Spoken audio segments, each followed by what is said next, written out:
Hello everyone, this is part 3 of Relevant Cost lecture. The sixth type of non-routine decision is to keep or to replace an asset. Book value of the current asset that you have is a sunk cost, and therefore it is not included in the analysis. Remember, sunk cost is irrelevant because this type of cost happened in the past and then it cannot be recovered. Relevant costs, therefore, regarding your old asset, if you can trade in or if there is any salvage value from your old asset, then it should be included in the analysis. Regarding your new asset, initial costs, how much it costs you to get the new asset in your business, including the installment until it is ready to use, is relevant to this decision. And if there is any replacement cost or saving, it should be taken into consideration as well. Let's have a look at an example here. Galactic Empire wants to replace an old machine with a new, more efficient machine. Here's the data. New machine list price 90,000, annual variable expenses 80,000. Expected life in years 5 years. Old machine original cost 72,000, remaining book value 60,000. Disposal value now 15,000. Annual variable expenses 100,000, remaining life in years 5 years. So these two machines, like the old and new, they have the same expected life in years for 5 years, so you can use it for the next 5 years. The difference is annual variable expenses. The new machine costs you 80,000 per year, but if you keep using the old machine, it will cost you $100,000 per year. Galactic Empire sales are $200,000 per year. Fixed costs other than depreciation are $70,000 per year. Question for you. Should the manager purchase the new machine? The manager of this company recommends that the company should not purchase the new machine, since disposal of the old machine will result in a loss. Here is his calculation. Remaining book value 60,000, disposal value 15,000. Disposal value means like how much you will get if you want to dispose your old machine. Therefore, he thought that loss from disposal of this old machine will be 45,000. Would you recommend purchasing the new machine even though he saw a 45,000 loss on the old machine? The one that he had here is incorrect analysis.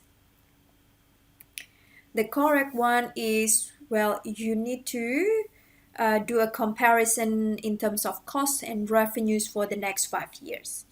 So for the next 5 years, sales still be the same. If you keep the old machine, it will be 200,000 per year times 5 years, so equal to 1 million. Variable cost will be 100,000 per year times 5 years equal to 500,000. Other fixed costs 70,000 per year times 5 years equal to 350,000. Then you have remaining book value of the old machine 60,000. The difference total net profit if you keep old machine for the next 5 years equal to 90,000.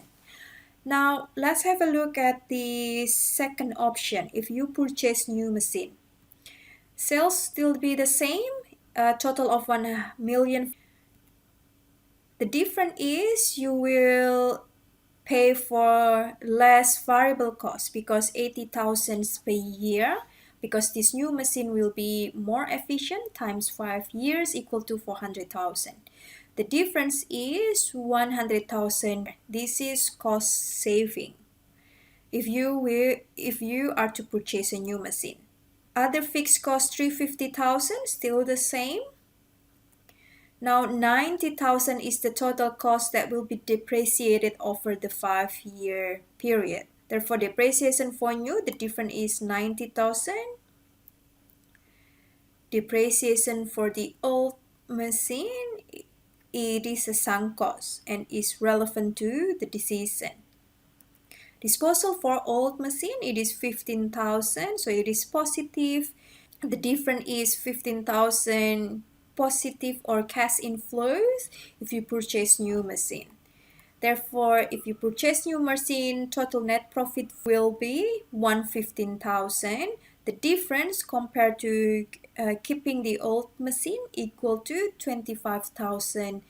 However, doing this complete analysis, creating a full statement profit or loss for these two analyses are not recommended. It's better off for you to use relevant cost analysis because it is more efficient. So we just focus on the relevant information and the differences between the two options. Saving in variable costs provided by the new machine, only the difference 20,000 times 5 years equal to 100,000. Cost of the new machine 90,000. So that's initial cost, and then disposal value of old machine 15,000. Net effect 25,000 from purchasing new machine. In practice, all the redundant information that we collected and used in the analysis in the previous slide should not be done because it will cost you just to gather all the data and do all the process of analysis. It's better off using relevant cost analysis. It saves time and cost to make decision using relevant information. Remember, for the decision either to retain or replace an equipment or an asset, book value of existing equipment is irrelevant since it's neither a future cost nor does it differ among any alternative.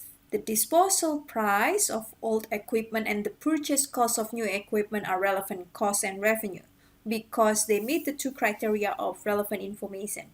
They are future cost or revenue. They are different between alternatives that you have.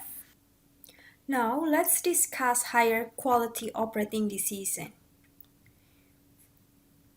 For non-routine operating decision, the objective is to maximize short-term profit. This is not new thing for us because we discussed this in previous week as well.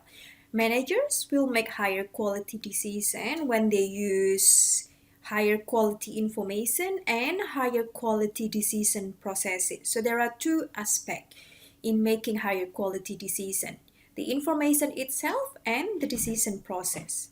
It means manager must consider quality of information and evaluate alternatives objectively and thoroughly. So what makes up higher quality of information? There are some aspects that will affect quality of information. First, uncertainties. Uncertainties about future costs and future revenue. Uncertainties can vary depending on changes in the economic environment, customer demand, competition, government regulation, vendor quality, technology, and many other factors.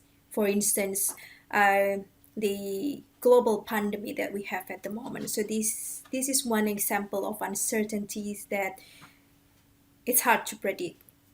And information timelines also important to the quality of information, accessibility of the information system as well. Another factor that will contribute to quality information is the assumption that you will use in the analysis techniques. In terms of the quality of decision process, first factor that may affect is decision maker bias. It will reduce their ability to objectively and thoroughly analyze relevant information. Some people have different preferences for quantitative or qualitative information. Another factor could be they have different priority of alternatives according to long-term strategies. To help alleviate this issue, sensitivity analysis is suggested to use because then managers can see the effects on the quantitative analysis because there are some changes in input data that they use. Quantitative relevant information and qualitative relevant information, they are equally important in decision making process. Quantitative information relate to all data that can be used in a mathematical analysis. Qualitative information is information that is not numerical. Therefore, it cannot be quantified easily. With quantitative relevant information, probable effect on decision can be on financial. Well, with financial we talk about cost, or it can be non-financial in regards to time. With qualitative information, possible effect on decision can be, for instance, on employee morale or company reputation.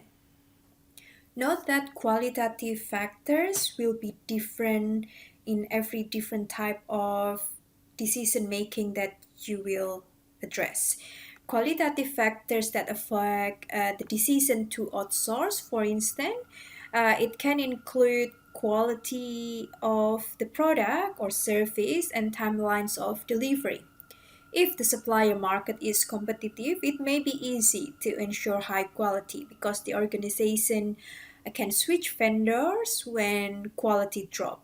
If only one or two vendors supply the product or service, it may be difficult to ensure high quality. Similar issues arise with ensuring timely deliveries of products or service that are outsourced. Depending on circumstances, qualitative aspects may sometimes outweigh quantitative aspects, i.e., company may sometimes just forego a profitable project because there is a possibility of this project will make negative effect on company reputation.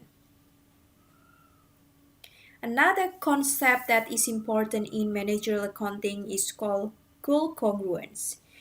Whose goals that should be congruence here? The goal of the managers and should be aligned with the overall goal of the company. Despite the quantitative nature of some aspect of decision making, not all managers will choose the best alternative for the firm as a whole. We should be mindful that managers could engage in self-serving behavior. For instance, managers can delay investment or maintenance for the equipment because the managers need to meet the target for profit, for instance, in order to meet their personal profitability quota, so they can get bonus for this period. Summary for this topic. A better informed decision-making process will require the relevant costs or the relevant revenues to be distinguished from the irrelevant costs and revenues. Relevant costs and revenues, two criteria. First, occur in the future. Two, different between alternatives that you have. That's all from me. Thank you. And please do not hesitate to contact me via email if you have any queries. Bye for now.